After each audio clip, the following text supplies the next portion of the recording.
This is the DIY Garden Minute by Spoken Garden, teaching you tips and tricks for your garden in minutes. Find more quick topics at spokengarden.com and click on the Listen tab.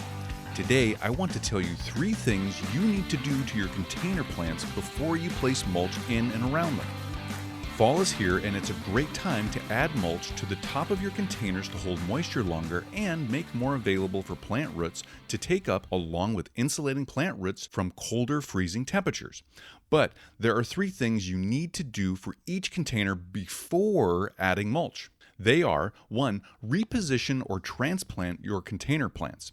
Now, some plants will have settled or sunk a few inches in their containers, so they will need to be dug up and have more soil added to bring them up to the right planting level, which is about 2 inches below the rim of the container. That creates a reservoir for water to collect and slowly percolate through the soil. Also, if you need to move plants out of the containers to create more growing room, then do it now. The second thing you need to do is refresh your container's soil with new topsoil or compost. You want to add new available nutrients and revitalize soil structure to your container plant soil so your plants can grow their best, continuing to produce beautiful flowers. And the third thing you can do is water the soil thoroughly in each container so it has the highest holding capacity of water right before you add the mulch. Once you add a layer of mulch to the top of each container, this will be another barrier for water to move through to reach the soil below and plant roots.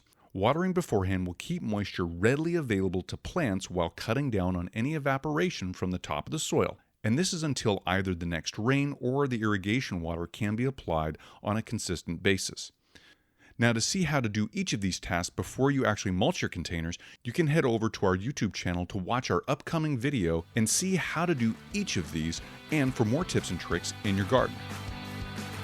With fall here, you need to make sure that you have all of your seed sowing supplies and tools ready to sow your vegetables and flower seeds the right way. The Little Dibby and the Dibby XL are our one-of-a-kind seed sowing tools with graduated depth markings helping you sow your seeds at the correct depth every time.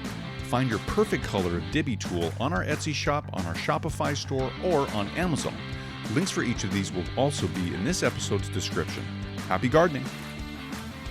Thank you for listening. You can find other quick tip garden topics on our podcast page at spokengarden.com and click on the Listen tab at the top of the page. And make sure to subscribe to this podcast so you don't miss future quick garden episodes. We'll see you in the garden.